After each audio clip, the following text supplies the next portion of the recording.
तो देखिए last class में हमने ये श्लोक डिस्कस कर लिए थे, अब हम आगे देखते हैं। भगवत गीता में अनेक प्रकार की योग पद्धतियां बताई गई हैं। भक्ति योग, कर्म योग, ज्ञान योग, हठ योग, और इसलिए यहाँ पर इसे योग कहा गया है। योग शब्द का अर्थ है जोड़ना, और भाव यह है कि योग में हम अपनी चेतना को ईश्वर से जोड़ते हैं। और देखिए एक और बहुत इंपॉर्टेंट चीज समझने वाली क्या है, वैसे तो थोड़ा बहुत हमने इसके विषय में समझा था। कोई भी व्यक्ति, ये सारे ही साधन प्रामाणिक है, भगवान कृष्ण भगवद गीता में बता रहे हैं, लेकिन इंपॉर्टेंट चीज क्या है, कोई भी व्यक्ति दूसरे को योग भी कर रहा है, भाई कर्म योग कर रहा है, ज्ञान योग कर रहा है, ध्यान योग कर रहा है, लेकिन उसमें भी भक्ति का मिश्रण होता है। थोड़ी बहुत भक्ति अगर व्यक्ति नहीं करता तो उसे भगवान की अनुभूति नहीं हो सकती। और ये जो बाकी सारे अन्य साधन है, या तो व्यक्ति, देखिए 3 लेवल है।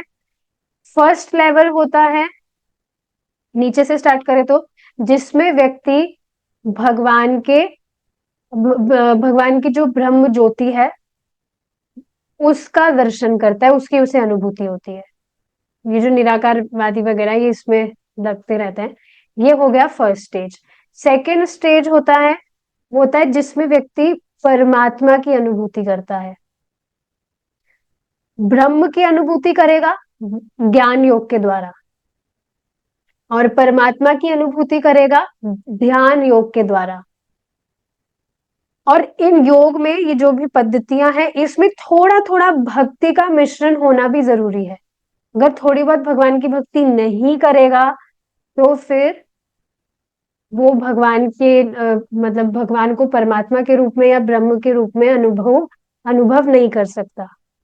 और ये चीज आप देखेंगे लोग कर्म कांड में भी करते हैं।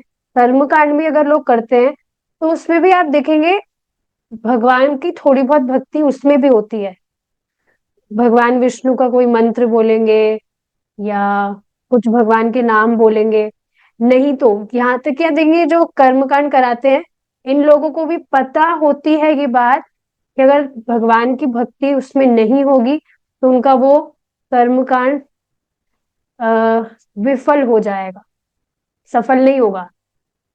ये बात मैंने देखी थी अभी, कई बार मुझे जाना पड़ा था कुछ महीनों पहले।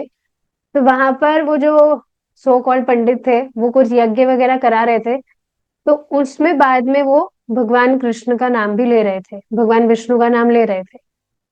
तो इन लोगों को पता होती है ये बात कि ये करना जरूरी है। अगर भगवान विष्णु की थोड़ी बहुत भक्ति अगर वो नहीं करते हैं तो फिर वो यज्ञ उनका फलीभूत होता ही नहीं है। तो ये इंपॉर्टेंट चीजें समझने वाली। पहली बात तो ये बाकी सारी पद्धतियां कलयुग में कोई व्यक्ति फॉलो करे ये तो पॉसिबल है ही नहीं, ये तो हमने कल डिस्कस कर ही लिया था। लेकिन फिर भी जब व्यक्ति इनका अभ्यास करता है तो उसमें भक्ति योग का होना भी जरूरी है। और भगवान की अनुभूति, डायरेक्ट भगवान की अनुभूति व्यक्ति भक्ति योग के माध्यम से ही कर सकता है। ये सारी चीजें आज की श्रीमद् भागवतम की क्लास में बताई गई थी कि भगवान का अनुभव, भगवान का प्रेम व्यक्ति के हृदय में स्फुरित भक्ति योग के द्वारा ही हो सकता है। और भक्ति योग सर्वश्रेष्ठ है और स्वराट है। स्वराट का मतलब कि भक्ति योग किसी दूसरी पद्धतियों पर आश्रित नहीं है। ये सभी सारी पद्धतियां भक्ति योग पर आश्रित है। भक्ति योग अगर व्यक्ति थोड़ा बहुत नहीं करेगा तो वो सफल नहीं होगा, लेकिन भक्ति योग अपने आप में ही परिपूर्ण है, वह किसी पर आश्रित नहीं है, इस वजह से ये सर्वश्रेष्ठ है। तो क्या ये बात आप समझ पा रहे हैं, जो भी व्यक्ति भगवान कृष्ण की भक्ति कर रहा है, भक्ति योग का अभ्यास कर रहा है अपने जीवन में, भगवान का नाम जप, भगवान का कीर्तन, भगवान की कथा सुनना, सभी चीजें, तो वह टॉप मोस्ट सर्वश्रेष्ठ पद्धति जो है उसका अभ्यास कर रहा है, जिससे उसको भगवान की अनुभूति होगी, डायरेक्ट भगवान कृष्ण की प्राप्ति होगी, भगवान के प्रेम की प्राप्ति होगी। यह ईश्वर से पुनः जुड़ने का अपना संबंध ईश्वर से पुनः स्थापित या अपना संबंध ईश्वर से पुनः स्थापित करने का साधन है। कालक्रम में श्री कृष्ण द्वारा प्रदत्त यह योग लुप्त हो गया। ऐसा क्यों हुआ? क्या जिस समय श्री कृष्ण अर्जुन को उपदेश दे रहे थे उस समय विद्वान ऋषि मुनि वहां नहीं थे? नहीं, उस समय अनेक ऋषि मुनि विद्यमान थे। लुप्त का अर्थ यह है कि भगवत गीता का तात्पर्य सार लुप्त हो गया था। तो देखिए, श्लोक हमने ऑलरेडी समझे थे, तो अब ये बहुत ही इजीली समझ में आ रहा होगा कि सबसे पहले भगवान ने गीता का ज्ञान सूर्यदेव को दिया, भगवान सूर्यदेव को। लेकिन बाद में, हाँ, ये मतलब प्रथा, मतलब परंपरा में चल रहा था ज्ञान, चलते चलते चलते, लेकिन बाद में बीच में जो ज्ञान था वो लुप्त हो गया। मतलब ज्ञान लुप्त नहीं हुआ, पर वो जो परंपरा है उसमें गड़बड़ हो गई। इस वजह से भगवत गीता का जो तात्पर्य है, जो सार है, क्या सार है कि व्यक्ति भगवत गीता को पढ़ेगा तो वह समझेगा कि भगवान से उसका संबंध क्या है, और समझेगा कि भगवान ही मेरे एकमात्र प्रेमास्पद है, तो वह ये समझ के उनकी भक्ति करेगा। लेकिन ये जो सार था ये लुप्त हो गया। भले ही विद्वान लोग भगवत गीता की अपनी अपनी व्याख्या प्रस्तुत करें और अपनी अपनी सनकों के अनुसार इसका विवेचन करें, किंतु वह भगवत गीता नहीं होती। समझ रहे? भगवत गीता का मतलब क्या है कि व्यक्ति भगवान का भक्त बने, भगवान को समर्पण करे। यह है भगवत गीता का सार। मन मना भव मत भक्तो मध्या जीमाम नमस्कुरु। यही एक बात है जिस पर श्री कृष्ण बल देकर कह रहे हैं, और भगवत गीता के अभ्यासी को इस पर ध्यान देना चाहिए। कोई व्यक्ति भौतिक दृष्टि से अच्छा विद्वान हो सकता है, किंतु ऐसा होने से ही उसे भगवत गीता पर टीका करने की योग्यता हासिल नहीं हो जाती।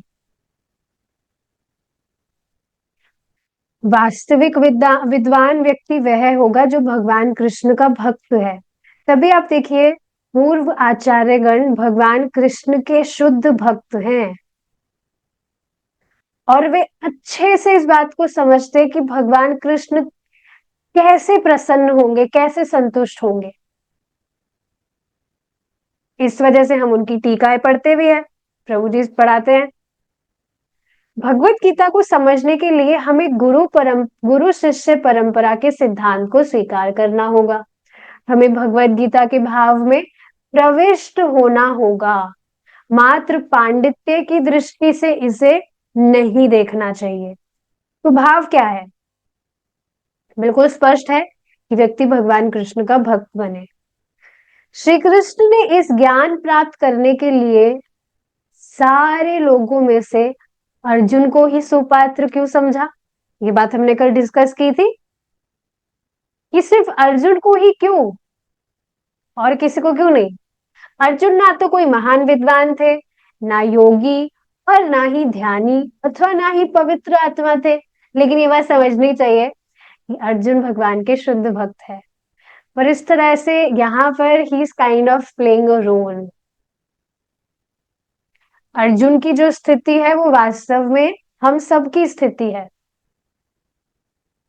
पर फिर भी यहाँ पर भगवान क्या चीज बता रहे हैं, मतलब यहाँ क्या चीज बताई जा रही है प्रभुपाद जी के द्वारा, कि सिर्फ अर्जुन को ही क्यों भगवान समझा रहे हैं, उनको ही क्यों ज्ञान, गीता का ज्ञान देने के लिए भगवान ने चूज किया। वे तो युद्ध में लड़ने के लिए उद्यत शूरवीर थे। उस समय अनेक महान ऋषि विद्यमान थे, और श्री कृष्ण भगवत गीता का ज्ञान उन्हें प्रदान कर सकते थे। इसका उत्तर यह है कि सामान्य व्यक्ति होते हुए भी अर्जुन में एक बड़ी योग्यता थी, और वो योग्यता क्या थी? भक्तों सी में सखा चेती, कि वे भगवान कृष्ण के भक्त थे। और भक्त होने के साथ साथ एक और क्या विशेषता है कि वे भगवान के सखा हैं। तुम मेरे भक्त तथा सखा हो, यह अर्जुन की अति विशेष योग्यता थी जो ऋषियों में नहीं थी। क्या? भगवान का भक्त होना। भगवान का भक्त होने का अर्थ क्या है कि भगवान जो भी बात बता रहे हैं, जो भी निर्देश दे रहे हैं, वह मेरे परम कल्याण के लिए है। यह श्रद्धा होना। भक्त मीन्स श्रद्धालु। और ये चीज आप देखेंगे कि शुरू में जब भक्ति में आए थे तो कह नहीं सकते भक्त थे क्या हम, पर हाँ श्रद्धा थी कि जो भी बात बताई जा रही है वो भाई हमारे भले के लिए, परम कल्याण के लिए। मतलब परम कल्याण अर्थ समझ भी नहीं आ रहा हो, लेकिन ये बिल्कुल श्रद्धा थी कि हाँ जो बात बताई जा रही है वो बिल्कुल ठीक है, अच्छी बात बताई जा रही है और हमको इसको फॉलो करना चाहिए। हाँ, नाम जप करने के लिए बताया जा रहा है, अच्छा है, भगवान का नाम है, करना चाहिए। मेडिटेशन वैसे भी अच्छा होता है, तो करना चाहिए भगवान का नाम जप। अच्छा हाँ, भगवान को भोग लगा के तो खाना ही चाहिए, बिल्कुल सही बात है। भगवान दे रहे हैं आखिरकार सब कुछ। तो सारी बातें आप देखेंगे, एक जो श्रद्धालु है, जो भगवान का भक्त है, वही इस बात को स्वीकारेगा कि हाँ भगवान के विषय में सुनना तो चाहिए। कितनी अच्छी अच्छी बातें हैं भगवान के बारे में। बाहर जो मतलब न्यूज़पेपर ये सब तो कचरा है, इसको तो मतलब पढ़कर भी मन अशांत होता है। लेकिन देखो भगवान की कितनी सुंदर बातें, मन को शांति भी मिलती है। लेकिन आप देखेंगे क्या सभी लोग इस तरह से सोचते हैं? अपने जीवन में भी आपने काफी लोगों को भगवान की बात बताने का प्रयास किया होगा, जैसे आपको किसी ने बताने का प्रयास किया था, लेकिन क्या वो कन्विंस हुए थे? मतलब सबकी मतलब कुछ लोग तो ऐसे आए ही होंगे जो कन्विंस नहीं हुए हो या कहा जाए कुछ लोग ही ऐसे आए होंगे जो कन्विंस हुए हो। ये तो ज्यादातर लोग तो इसको व्यर्थ की बात समझकर नेग्लेक्ट कर देते हैं। क्यों? क्योंकि ये जो विशेष योग्यता है वह उनमें नहीं है, जो ऋषियों में नहीं थी। क्या विशेष योग्यता? कि भगवान की बात पर श्रद्धा होना, भगवान का भक्त होना। ओके, ये बात आप देख पा रहे हैं, कितनी सुंदर बात है ना। यहाँ पर जो भगवान इस तरह से बोल रहे हैं, ये वास्तव में भगवान हर एक व्यक्ति से बोल रहे हैं, हर एक भक्त से बोल रहे हैं जो उनकी भक्ति कर रहा है। वो भी योजना बना बना कर भक्ति कर रहा है कि ये जैसे, यस, कि ये रिया माता जी, मतलब भगवान तो माता जी नहीं बोलेंगे पर मैं बोल रही हूँ कि ये रिया, तुम्हें पता है तुम मेरी भक्त हो, इस वजह से मैं तुम्हें ये गीता का ज्ञान तुम तक पहुंच सका है, इस वजह से। Krishna is saying this to every devotee, personally, individually.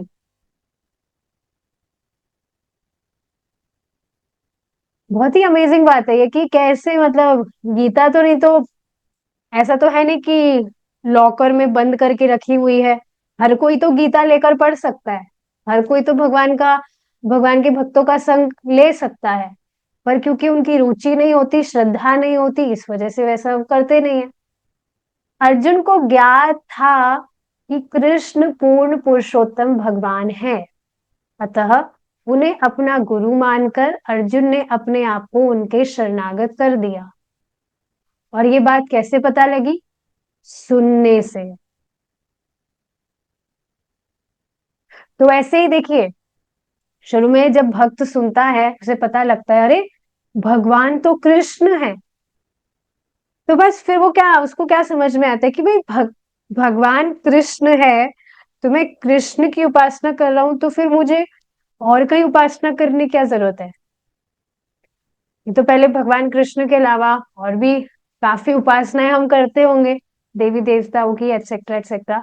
लेकिन बाद में जब समझ आता है कि पूर्ण पुरुषोत्तम तो भगवान कृष्ण है, तो उन्हें अपना सब कुछ मानकर व्यक्ति भगवान को अपना जीवन समर्पण करता है। जीवन समर्पण करना, उनके शरणागत होने का मतलब ही क्या है? उनकी सेवा करना।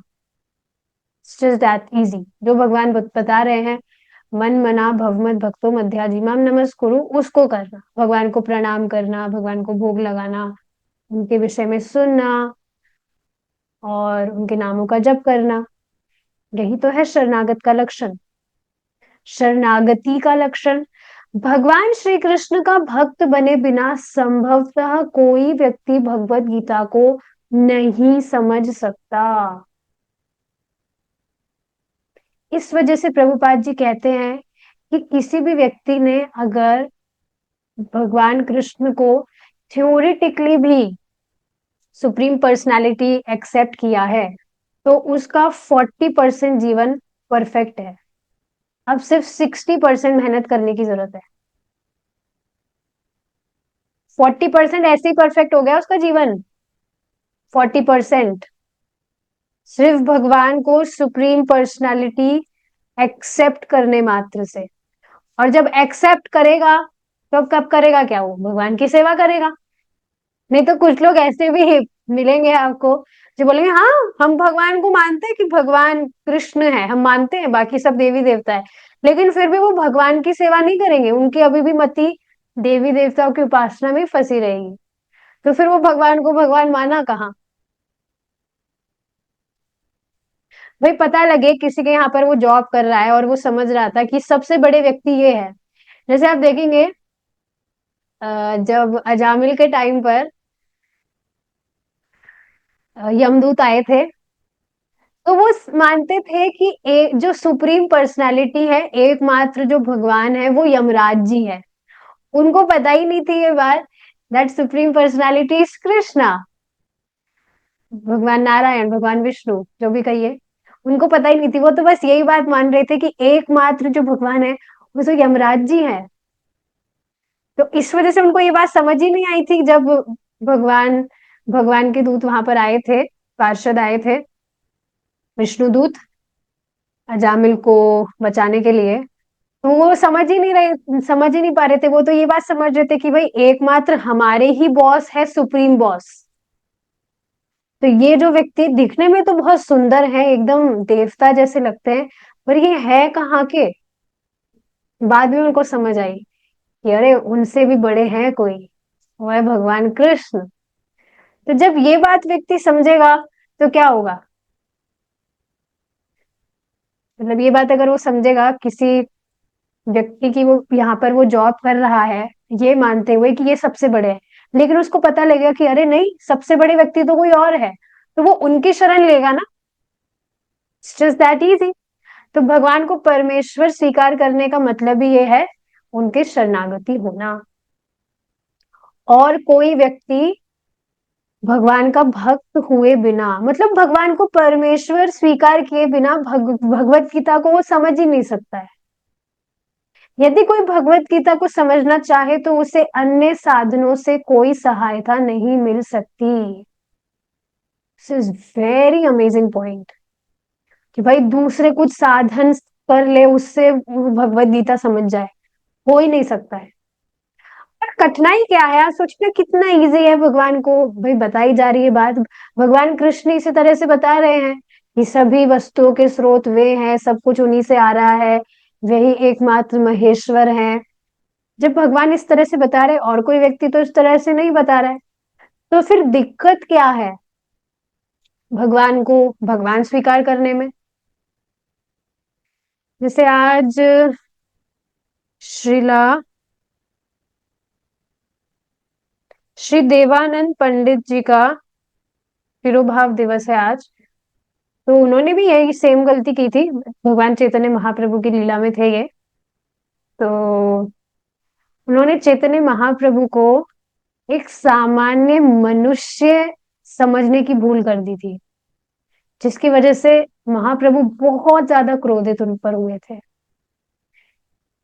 और अब भगवान, मतलब भगवान पर उन्हें कुछ ऐसे कुछ विश्वास नहीं थी, श्रद्धा नहीं थी, तो भगवान के भक्तों पर भी श्रद्धा नहीं थी, तो भगवान के भक्तों का भी उनसे अपराध हो रहा था, जिसकी वजह से महाप्रभु उनसे बहुत मतलब क्रोधित हुए थे। लेकिन बाद में आगे जाकर जब महाप्रभु ने संन्यास लिया था और बिलाचल चले गए थे, तो उसके बाद में उनको एहसास हुआ, देवानंद पंडित को, कि उनसे कितनी बड़ी भूल हो गई। तो बाद में फिर महाप्रभु ने उनको एक्सेप्ट कर लिया था, और उन्होंने श्रीवास, जो श्रीवास पंडित है, हाँ श्रीवास पंडित जो है उनके प्रति उनसे अपराध हो गया था। हुआ क्या था, वो श्रीमद् भागवतम के वाचक थे, देवानंद पंडित। तो श्रीमद् भागवतम पर वो प्रवचन करते थे। तो एक बार क्या हुआ, श्रीवास पंडित वहां पर आए, और उन्होंने जब भागवतम के श्लोक सुने, सो ही वॉज इन एक्सटेसी, पागलों की तरह, मतलब बिल्कुल प्रेमानंद में, परम आनंद में, बिल्कुल पागल हो गए थे वो। जो भी विकार आते हैं, अष्ट सात्विक विकार उनमें आने लगे थे। लेकिन वो देवानंद पंडित उसको समझ नहीं पाए कि ये पता नहीं किस तरह से क्या कर रहे हैं, उनको समझ ही नहीं आया कि ये तो पागल हो गए लगता है, और ये क्लास में भी डिस्टर्ब कर रहे हैं। तो उनके जो स्टूडेंट्स थे वो भी इस तरह से सोच रहे थे कि ये व्यक्ति पागल है, और ये हमें भी डिस्टर्ब कर रहा है, हमें भी हमारी क्लास अच्छे से अटेंड नहीं करने दे रहा है, इसको भगाओ यहाँ से। तो उनको उठाकर वहां से उनको, मतलब क्लास से बाहर कर दिया था। तो ये भक्त के प्रति अपराध हुआ। तो अपराध होने के कारण श्रीवास पंडित तो उन्हें कुछ भी नहीं बोले थे, कोई बात नहीं। लेकिन, और ये जो इंसिडेंट था, ये चैतन्य महाप्रभु के आविर्भाव से पहले की बात थी। तो बाद में उनका जब आविर्भाव हुआ, तो आगे जाकर भगवान है वो, तो उनको तो सब कुछ पता है। तो उनको भी वे भगवान के रूप में समझ नहीं पाए थे कि चैतन्य महाप्रभु स्वयं भगवान है। इस तरह से उनके साथ उनसे अपराध हुआ था, लेकिन आगे जाकर भगवान ने उनको क्षमा कर दिया था, जब when he asked for forgiveness। तो ये सारी चीजें हैं। जब तक व्यक्ति भगवान का भक्त नहीं होगा, भगवान को परमेश्वर स्वीकार नहीं करेगा, भगवान की उस पर कृपा नहीं नहीं हो सकती है। परमात्मा के रूप में भगवान है सबके हृदय में, पर वो एक्टिवेट नहीं है। जब व्यक्ति अपना संबंध कृष्ण से समझ जाता है, वो समझ जाता है कि हाँ, that Krishna is supreme personality, तो आप देखेंगे जो परमात्मा के रूप में भगवान कृष्ण अंदर है, वो एक्टिवेट हो जाते हैं, और फिर वो प्रेरित करते हैं, आइडियाज देंगे, इस तरह से सेवा करो, ऐसे करो, वैसे करो। पहले भी थे, पर एकदम चुप, कुछ भी ज्ञान नहीं देते। लेकिन बाद में इस तरह से एक्टिव हो जाते हैं। सारी चीजें इस तरह से लिंक है। लेकिन कोई किसी दूसरे साधन का व्यक्ति सोच रहा है, मैं सहायता लेकर इस तरह से भगवान को समझ जाऊंगा, कृष्ण को समझ जाऊंगा, तो वो पॉसिबल नहीं है। उसको भगवान का भक्त होना होगा, उसे भगवत गीता में ही निर्धारित विधि से इसे समझना होगा, अर्थात उसी प्रकार जिस प्रकार अर्जुन ने इसे समझा था, एज इट इज। इसी पर देखिए, एक और आपको बात बताती हूँ, पता नहीं क्या बहुत ही अजीब अजीब तरह के लोग होते हैं। तो एक माता जी हैं, वो मतलब क्लासेस सुन रही हैं।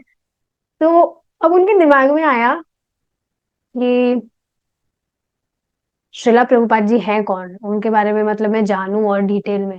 तो मैंने उनको एक वीडियो भेजा था, जिसमें भक्ति है कोई, तो वो बता रहे थे श्रीला प्रभुपाद जी के बारे में। तो उसमें उन्होंने वो वाली बात भी बताई थी, पता नहीं आपने भी देखा था या नहीं। उन्होंने उस वीडियो में एक एनिमेटेड मूवी टाइप कुछ शो किया हुआ है प्रभुपाद जी की जीवनी के विषय में। छोटा सा ही वीडियो, ज्यादा बड़ा नहीं है। तो उसमें उन्होंने बताया कि प्रभुपाद जी ने श्रीमद् भागवतम लिखी थी अपने हाथों से, लेकिन उनकी वाइफ उनको बेच आई थी, ताकि वो चाय खरीद सके, रद्दी रद्दी समझकर उसको बेच आई, रद्दी वाले को, और उससे जो पैसा मिले उससे वो चाय खरीद सके। तो फिर बाद में, उसके बाद में प्रभुपाद जी ने चले गए थे, सन्यास ले लिया था। अब वो माता जी मुझे क्या बोलती है कि वो जो प्रभुपाद जी ने लिखा था ना, वो जो भी श्रीमद् भागवतम लिखा था, मुझे वो चाहिए था, मुझे वो कहाँ से मिल सकता है, वो जो ओरिजिनल ओरिजिनल जो प्रभुपाद जी ने लिखा है। ये सारी जो है, ये तो सब कॉपीज हैं। तो कॉपीज नहीं, मुझे तो ओरिजिनल चाहिए।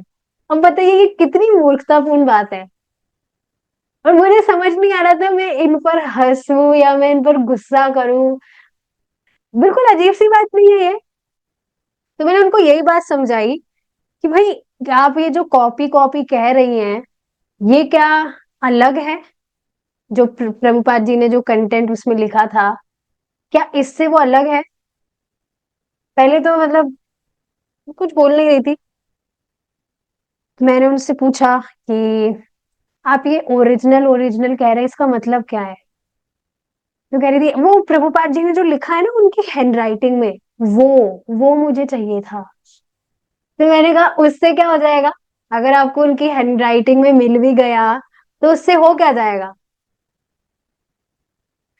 प्रभुपाद जी तो कहीं ऐसा नहीं बता रहे, भगवान तो ऐसा नहीं बता रहे कि आप किन्हीं भक्त की हैंडराइटिंग देखने मात्र से ही you will go back to Godhead and all those stuff.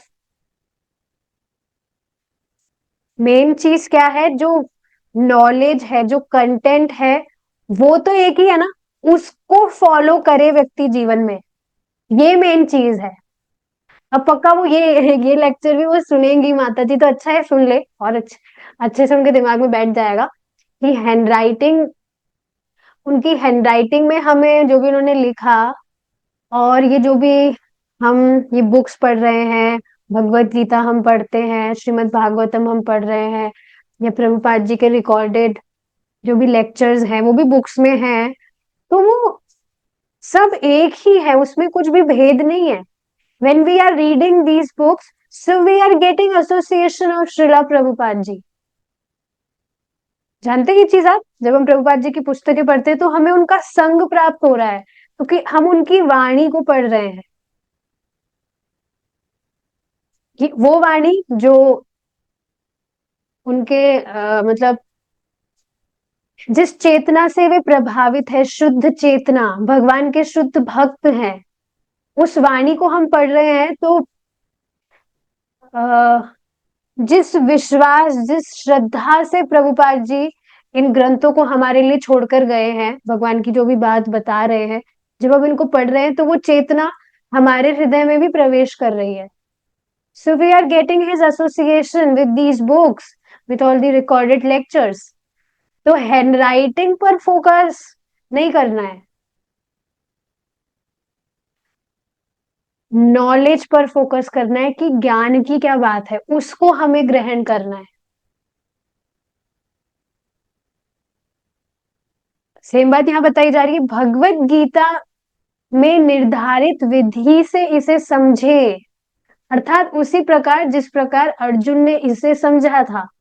अब वो अर्जुन तो इस तरह से नहीं कह रहे कि भगवान आपकी, आप सूर्य देव को भी ज्ञान दिए होंगे, तो आपकी हैंडराइटिंग, जो आपने हैंडराइटिंग वगैरह कुछ आपने जो लिखा होगा, उनको भी कुछ नोट्स वगैरह आपने दिए होंगे ना, वो मुझे दीजिए आप, उससे मैं अच्छे से समझूंगा।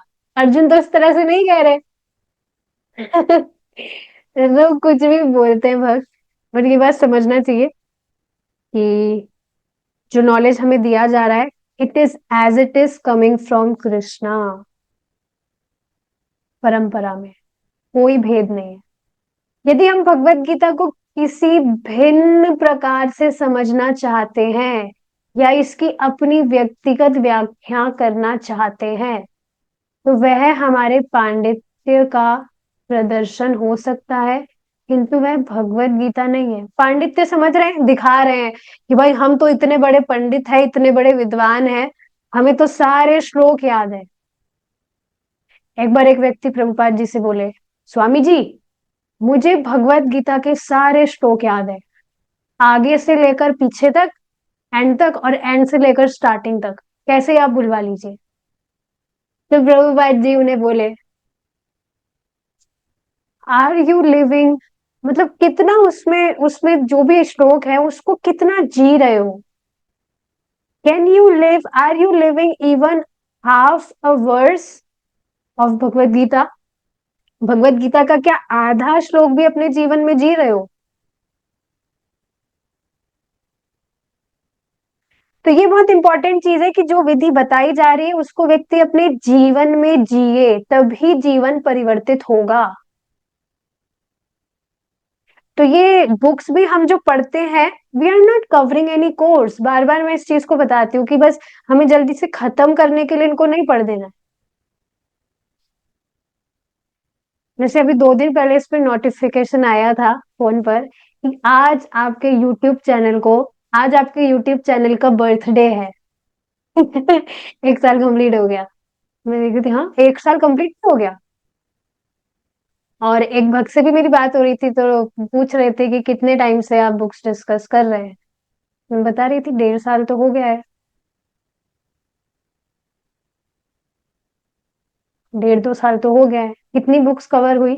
10-11 हुई है क्या? सिर्फ 10-11 ही हुई है अभी तक? तो ये बात आप समझ रहे हैं, we are not covering the books, these books जल्दी से हमें फिनिश नहीं करनी है। अच्छे से हम इसको समझे ताकि हम हमारी प्रैक्टिकल लाइफ में फॉलो कर सके। श्रील भक्तिवेदांत सरस्वती ठाकुर जी खुद बोलते हैं इस बात को कि श्रीमद् भागवतम का एक श्लोक पर 1 महीने तक चर्चा की जा सकती है। इतने डीप है ये ग्रंथ। सोचिए, एक श्लोक 1 महीने तक। अभी जो एक श्लोक चल ही रहा है, ऑलमोस्ट 1 महीना तो उसे होने ही वाला है। 1.1.1 श्रीमद् भागवतम का, इसको 1 महीना तो होने ही वाला है, और वो चल रहा है अभी तक। तो इस तरह से हर एक श्लोक पर चर्चा हो सकती है। सोचिए कितना कितना बड़ा कोर्स हो जाएगा ना। पर कोई बात नहीं, कम से कम हम एक श्लोक तो एक दिन में कर ही सकते हैं, जो करते भी है। ठीक है।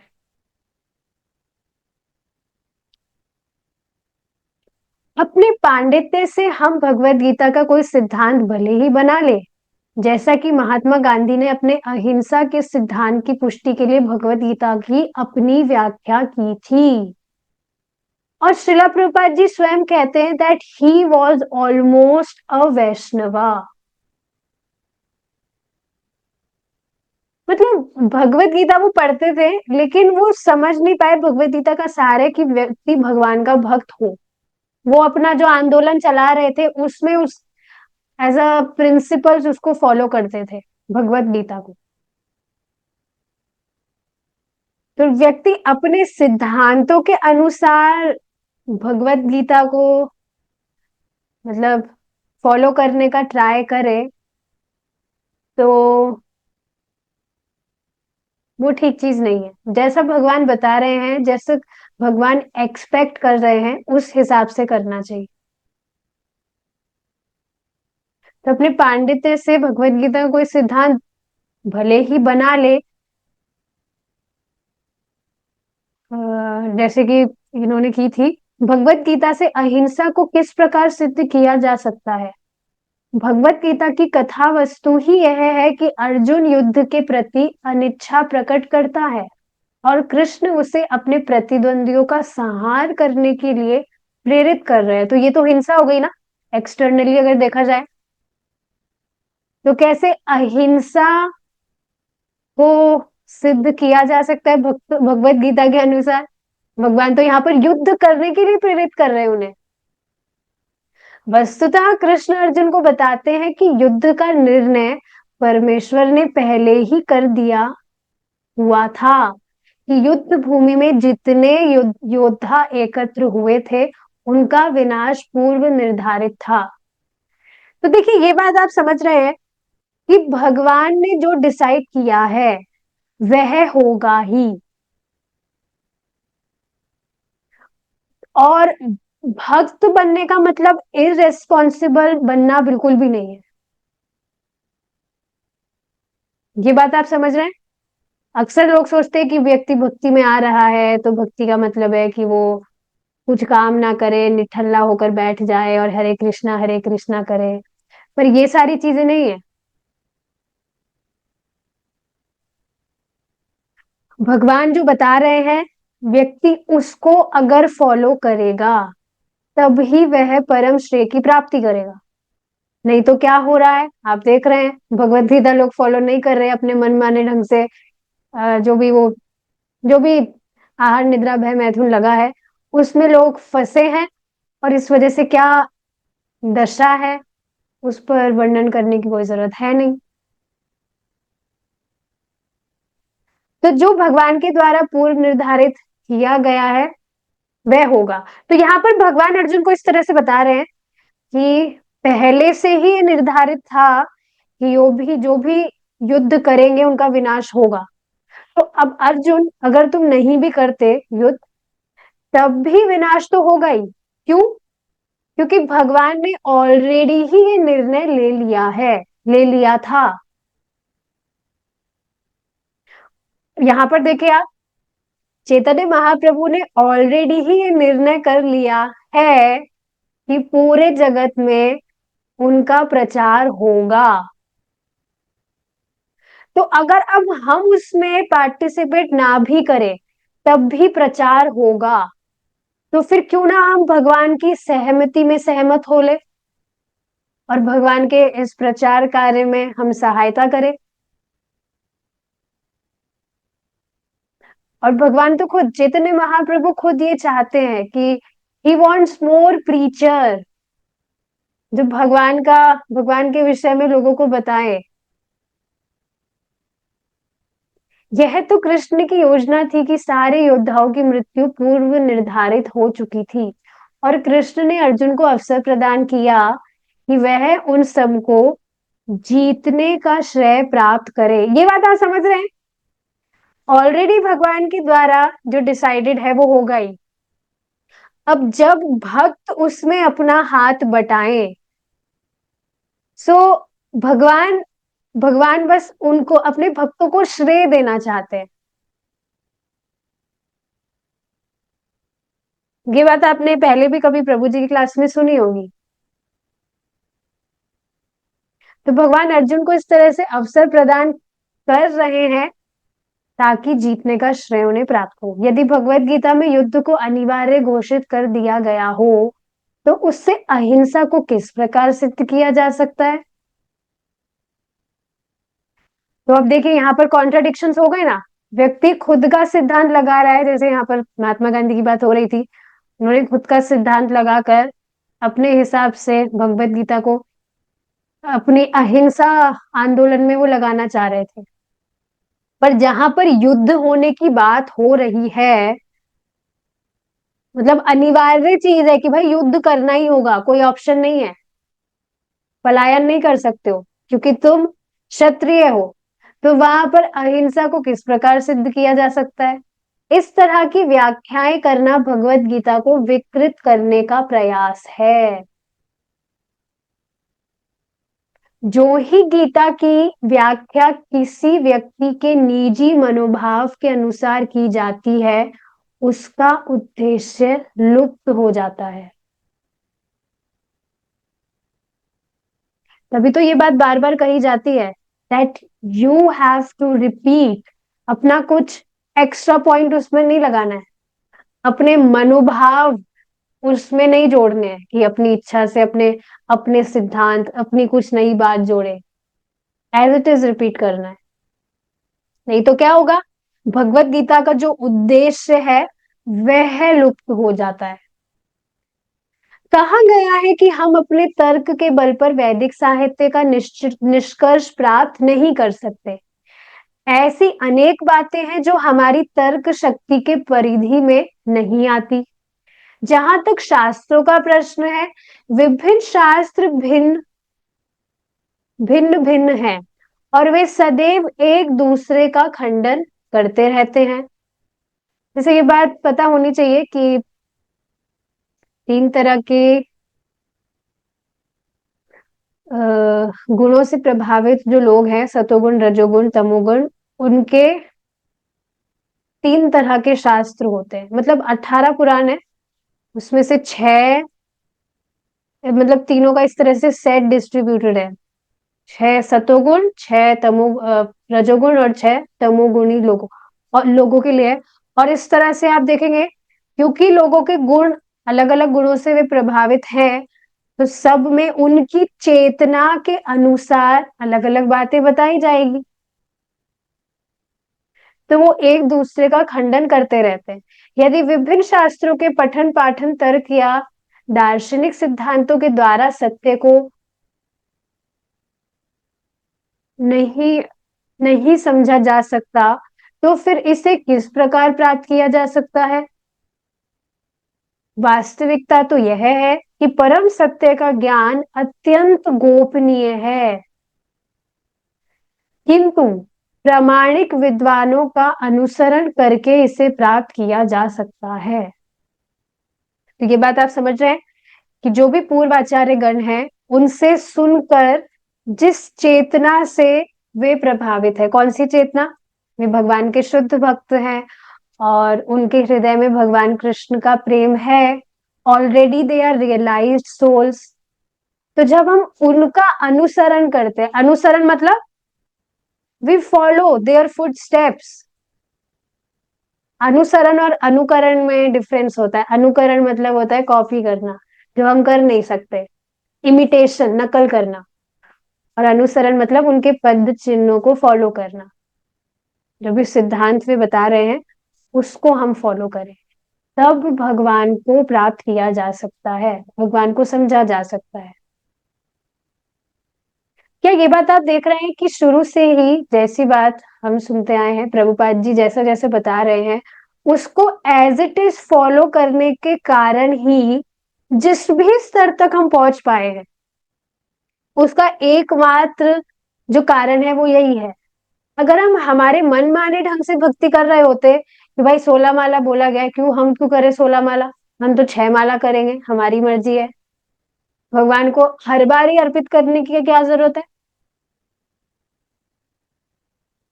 या जो भी बाकी सारी चीजें भगवान के बारे में सुनने की क्या जरूरत है? अगर अपने मनमाने ढंग से हम भक्ति कर रहे होते थे तो पता नहीं फिर किसी और ही संप्रदाय को भी ज्वाइन कर लिए होते। पर जो भी प्रभुपाद जी गुरु महाराज के द्वारा हम सुन रहे हैं, उसको एज इट इज फॉलो करने के कारण ही जिस भी स्तर तक हम पहुंचे हैं, उसका एकमात्र कारण ये है। और आगे जिस स्तर पर पूर्वाचार्य गण है, प्रेमा भक्ति, भाव भक्ति, उस पर हम इसी तरह से एज इट इज बातों को फॉलो करके ही पहुंच पाएंगे अपने मनमाने ढंग से। आप देखिए ना, इस भौतिक जगत में भी अगर व्यक्ति गवर्नमेंट के रूल्स फॉलो ना करे और अपने मनमाने ढंग से वो चले, जैसे ट्रैफिक रूल्स होते हैं कि रेड लाइट पर रुकना होता है, ग्रीन लाइट पर चलना होता है, लेकिन सोचिए सब अपने मनमाने ढंग से ही चल रहे हैं, कोई भी कभी भी जा रहा है, रूल तोड़ रहा है, कोई भी फॉलो नहीं कर रहा है, तो क्या कोई भी कहीं पहुंच भी पाएगा? हमेशा बस एक्सीडेंट ही तो होते रहेंगे। तो क्या भौतिक जगत में भी अपने मनमाने ढंग से चलने का परिणाम व्यक्ति जानता है क्या होता है? जैसे पता है कि एक पर्टिकुलर टाइम पर हमें खाना चाहिए, पर अब व्यक्ति अपने मनमाने ढंग से जब भी सामने प्रसाद दिखा, गया पेट में, तो उसकी क्या हालत होगी फिर? तो ये सारे कुछ एग्जाम्पल्स है जिससे समझा जाना चाहिए। ठीक है, एक पैराग्राफ और पढ़ लेते हैं।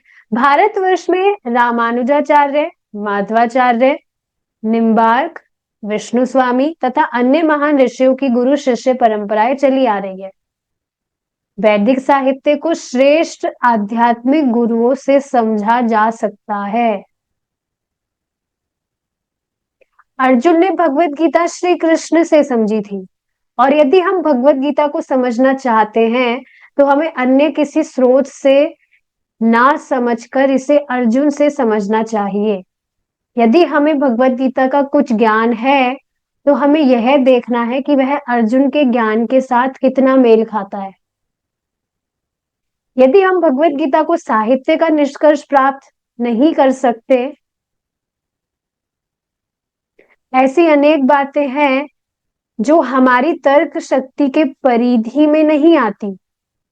जहां तक शास्त्रों का प्रश्न है, विभिन्न शास्त्र भिन्न भिन्न प्रकार से परम सत्य का वर्णन करते हैं।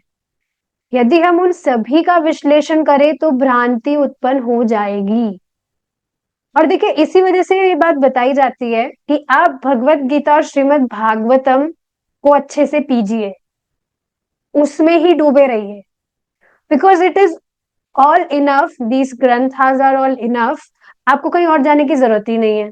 लेकिन अगर व्यक्ति एक्सप्लोर करने के हिसाब से भी कुछ और ग्रंथ पढ़ेगा तो क्या होगा, भ्रांति उत्पन्न हो जाएगी, कंफ्यूज हो जाएगा कि भाई यहाँ पर तो कुछ और बात बताई जा रही है, यहाँ कुछ और बात बताई जा रही है।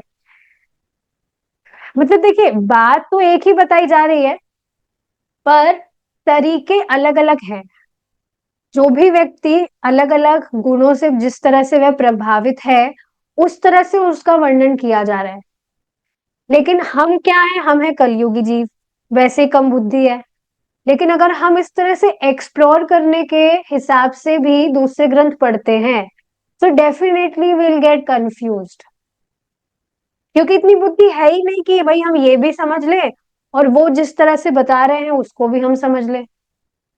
इस वजह से तो बार बार ये बात बताई जाती है कि जो अभक्त हैं या दूसरे जो मायावादी निराकारवादी हैं, इन लोगों के मुख से कभी सुनना ही नहीं चाहिए।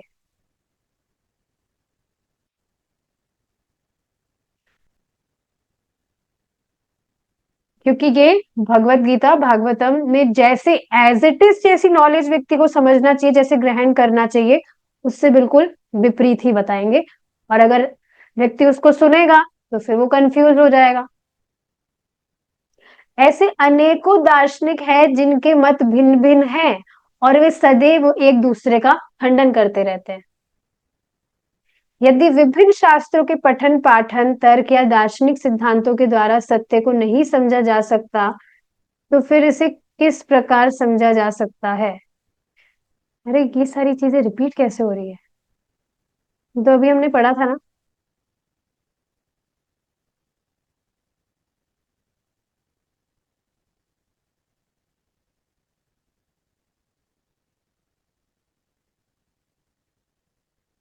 ठीक है, यहां से पढ़िए। यदि हम भगवत गीता को उसी प्रकार समझते हैं जैसे इसे अर्जुन ने समझा, तो हमें यह मान लेना चाहिए कि हम उसे ठीक से समझ रहे हैं। भगवत गीता को पढ़ने की यही कसौटी होनी चाहिए। क्या कसौटी होनी चाहिए, यथार्थ समझना, अपनी व्याख्याएं उसमें नहीं करना। देखिए, इस वजह से कहा जाता है कि अपने आप से पढ़ने की जगह हमें भक्तों से श्रवण करना चाहिए। उससे बातें और खुलकर समझ में आती है, मतलब जो अर्थ है वो और अच्छे से खुलते हैं और उससे हम और अच्छे से ग्रहण कर पाते हैं। यदि हम भगवत गीता से वास्तविक लाभ उठाना चाहते हैं तो हमें इस सिद्धांत का पालन करना होगा। ठीक है, अब आगे का जो डिस्कशन है, we will continue it in our next session if Krishna's willing. बहुत बार सुना है, पर ब्रह्म ज्योति और परमात्मा की अनुभूति में क्या फर्क है। देखिए, पर ब्रह्म मतलब परम ब्रह्म भगवान कृष्ण है, और ब्रह्म ज्योति भगवान के दिव्य शरीर का तेज होता है। This is first level. जो व्यक्ति है ज्ञान योग पद्धति का सहारा लेकर भगवान के ब्रह्म की भगवान की जो ब्रह्म ज्योति है उसका अनुभव वह कर सकता है। तो ये हुई ब्रह्म ज्योति। ब्रह्म ज्योति मतलब भगवान के दिव्य शरीर का तेज, दिव्य तेज। और परमात्मा जो है वो क्या, वो कौन है, जो सभी के हृदय में निवास करते हैं परमात्मा के रूप में। ये हुआ सेकंड लेवल, जिसमें व्यक्ति ध्यान योग पद्धति का अभ्यास करके भगवान को परमात्मा के रूप में अनुभव करता है। लेकिन क्या बात हमने समझी थी, ये जो पद्धतियां हैं इसमें थोड़ा बहुत भक्ति का मिश्रण होना भी जरूरी है, नहीं तो फिर वो नहीं कर सकता। और इनको इतना ही समझना ठीक है, ज्यादा डिटेल में इसलिए समझने की जरूरत नहीं है क्योंकि हम तो उस रास्ते पे जा ही नहीं रहे। जिस रास्ते में हमें जाना ही नहीं है, हम उसके ना तो बस के बारे में पूछते हैं, ना उसका कुछ ठिकाना पूछते, क्योंकि जाना ही नहीं है। अंबाला कहाँ पड़ता है आप बताइए मुझे, कैसे वहां पर जाया जाए, कौन सी बस लगेगी, पता नहीं है, क्योंकि हम वहां पर जाते नहीं, हमारा मतलब ही नहीं है कुछ। तो ऊपर ऊपर से समझ लेना चाहिए, बाकी ज्यादा डीप में पढ़ने की जरूरत नहीं है, बिकॉज वी आर फॉलोइंग भक्ति हो। So I hope I have answered your question. We will stop here now. हरे कृष्णा। जय श्रीला प्रभुपाद।